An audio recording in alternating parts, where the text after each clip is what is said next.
Disclaimer: this story contains mature themes intended for adult viewers. Viewer discretion is advised. I never expected a simple visit to turn into something that made my pulse spike in ways I hadn't felt in years.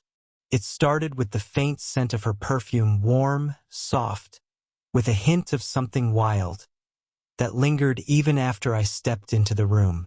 She was leaning over the kitchen counter, her fingers brushing mine as she passed me a cup of coffee. The touch was fleeting, almost accidental, yet it sent a thrill straight through me. Her eyes met mine across the small kitchen, and for a moment, time slowed.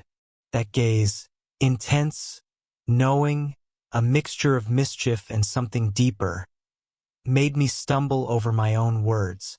I tried to focus on the coffee, on anything but the way her smile curved, teasing me without saying a word.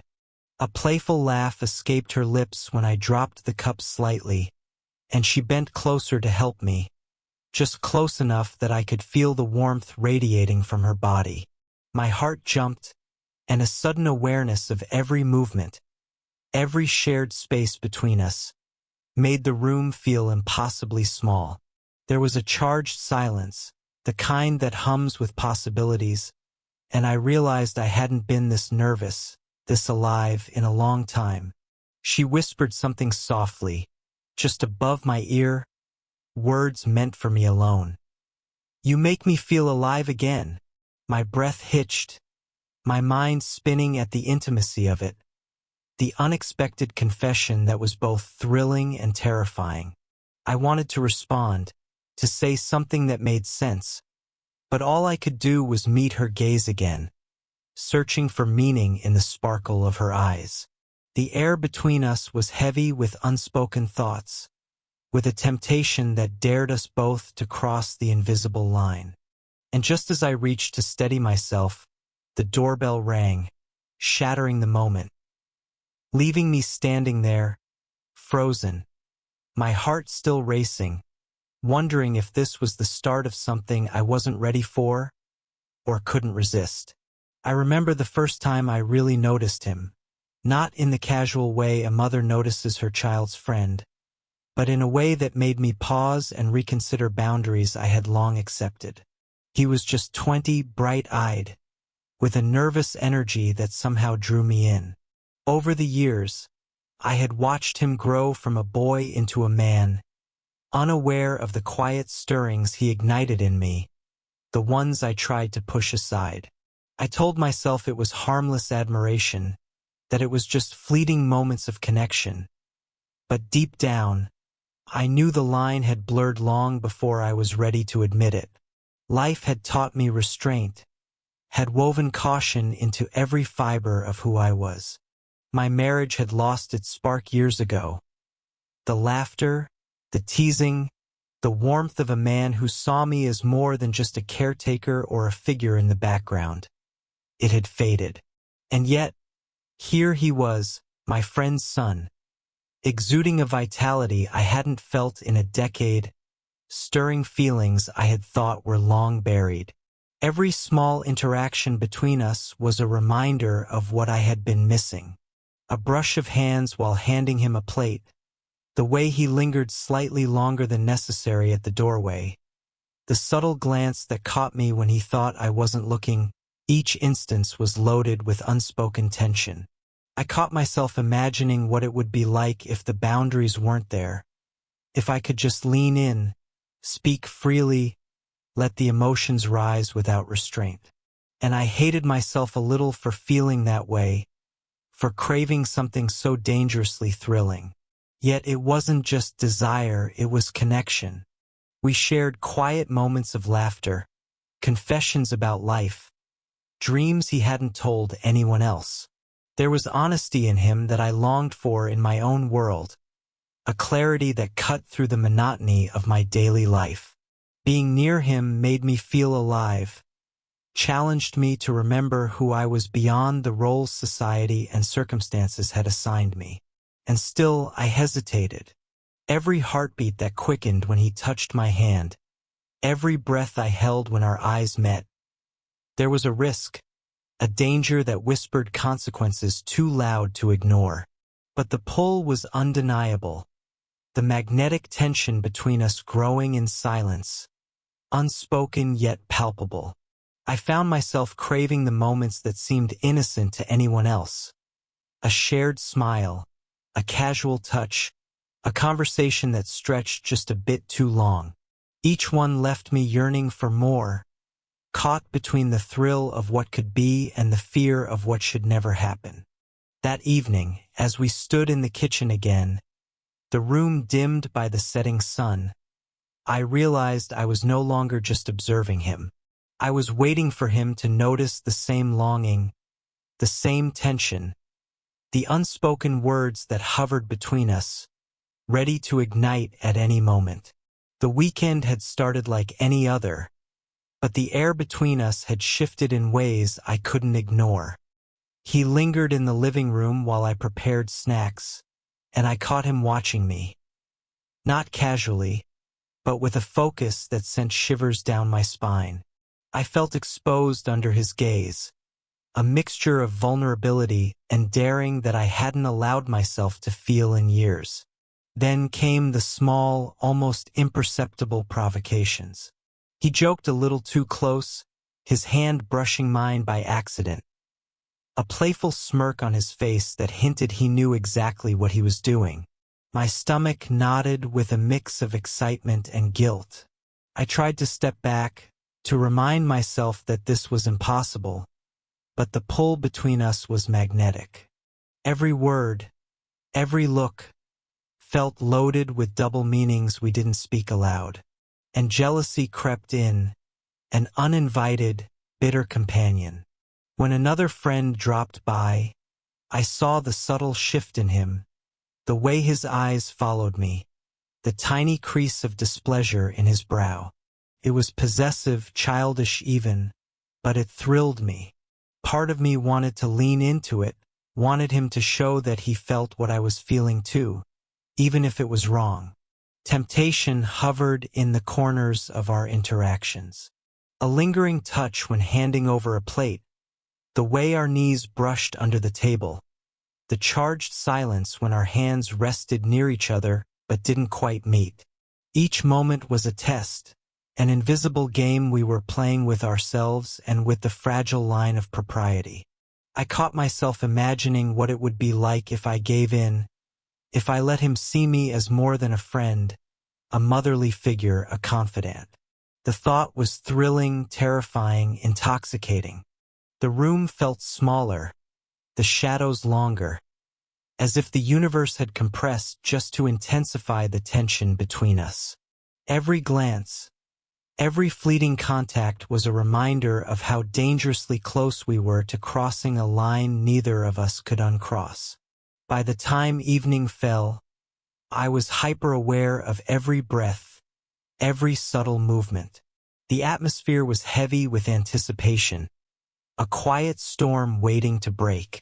And as he lingered near the doorway, eyes fixed on mine with a mixture of longing and mischief, I realized we were both teetering on the edge, one step closer to a temptation that promised to change everything. The evening had settled into a quiet hush, the kind of stillness that makes every sound sharper, every movement heavier. I found myself alone in the living room with him, the rest of the house empty, the warm glow of the lamp casting soft shadows around us. It was one of those moments where closeness feels inevitable. No distractions, no witnesses, just the two of us suspended in a fragile bubble of anticipation.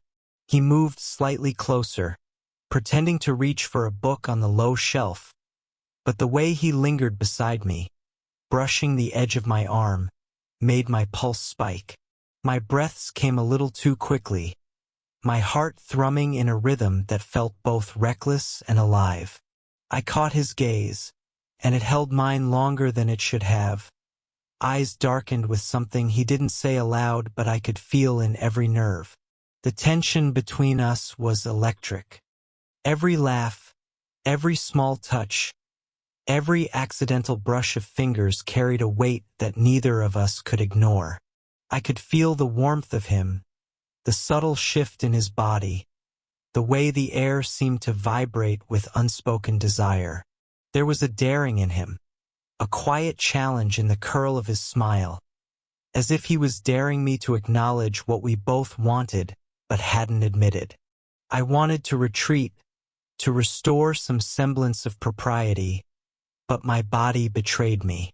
I leaned in slightly just to adjust the pillow behind him, or maybe because I couldn't resist the magnetic pull that drew us together. The room seemed to shrink around us, every soft creak of the floorboards, every whisper of wind outside, amplifying the intimacy we were teetering toward. Then came the moment that stopped me cold. His hand hovered near mine, lingering just an inch away, and I realized, this was it. The line we had danced around for weeks, the tension that had simmered in every glance, every brush of skin, every charged silence, was about to snap. And just as I opened my mouth, ready to speak, the phone buzzed on the table, its sudden ring slicing through the bubble of closeness like a knife. We froze, hands still inches apart, breaths caught, eyes wide, hearts racing. Neither of us moved. And in that suspended moment, I knew something irreversible was about to happen, and there was no turning back. The night felt impossibly still, the kind of stillness that makes every sound feel magnified. We sat together on the sofa, our hands still hovering inches apart from the previous moment, the tension between us so thick it could be felt like a tangible thing. I had convinced myself that I could maintain control, that I could remain composed despite the magnetism pulling us together. But then he spoke, and it changed everything. "I've wanted to tell you something," he said, his voice low but steady, carrying a vulnerability that made my chest tighten. I've always felt something for you, not just admiration, something more." My heart skipped, a rush of heat and fear mingling as I tried to process his words. The admission was dangerous, reckless, and yet it matched every stolen glance, every lingering touch, every moment of shared laughter that had become impossible to ignore. I opened my mouth to respond, but no words came. Only the thrum of my heartbeat and the knowledge that everything was about to shift. Before I could speak, the door opened abruptly, and my friend stepped into the room, carrying a stack of mail. His presence froze us in place, my mind racing. The carefully maintained secrecy, the fragile tension, the possibility of something forbidden. It was exposed, and suddenly the risk became real. He quickly pulled back, a flash of guilt and panic crossing his face. I felt my own stomach drop, the thrill of closeness replaced by the sting of embarrassment and the weight of consequences. I wanted to disappear, to erase the moment, but there was no erasing the truth now. My friend, oblivious to the emotional undercurrent, dropped the mail on the table and left with a casual wave, unaware of what had just happened. When the door clicked shut, the room seemed smaller than before, our proximity suddenly charged with a new, raw tension. We were no longer just dancing around feelings. They had been confessed, acknowledged, and now lived in the space between us, heavier than ever. "I didn't expect you to say that," I whispered, my voice shaky, torn between exhilaration and fear. "Neither did I," he admitted, eyes searching mine, full of honesty and longing. "But I can't pretend anymore. I had to tell you." We sat there, the air around us humming with possibilities and peril. The room was filled with an electric silence, the kind that promises a turning point, a moment that could change everything or ruin it. And in that silence, I realized that the story between us had reached a point of no return. One step forward, one word, one decision, and nothing would ever be the same. The next morning felt heavier than any night before. The air in the house seemed charged, each sound echoing louder than usual, each glance carrying unspoken weight. I couldn't avoid him, and I didn't want to. Yet, the knowledge of what had almost happened, and what had been confessed, hung between us like a fragile thread stretched to its limit. We met in the kitchen, both of us tense, hesitant. He leaned against the counter, avoiding my eyes at first, and I struggled to find the right words. Every sentence felt inadequate, too small to cover the storm of emotions coursing through me. Finally, I spoke, my voice barely above a whisper. We have to think about what this means. His gaze lifted slowly, searching mine, the vulnerability in his eyes cutting through any self-restraint I had left. I know, he said. I couldn't stay quiet anymore. I had to be honest, even if it complicates everything. The honesty hung between us, raw and unflinching. For a moment, the world seemed to pause, leaving only the two of us in a fragile bubble of tension and emotion. I saw the longing in his eyes, the way he tried to restrain the intensity of his feelings, and I felt my own restraint slipping. There was fear, yes, but also a magnetic pull that neither of us could deny. Then came the confrontation with reality. We couldn't ignore the boundaries, the social roles, the lines drawn long ago. Yet in the same breath, the honesty between us was liberating, stripping away the pretense and allowing us to see each other as we truly were. Two people caught in a complicated, impossible, but undeniable connection. I took a deep breath, steadying myself, and let my hand brush against his, just barely, a tentative connection that held worlds of meaning. We need to decide what we're willing to risk, I murmured, the words heavy with both caution and desire. He nodded, his hand mirroring mine, the warmth and closeness a quiet rebellion against the rules that had governed our lives until now.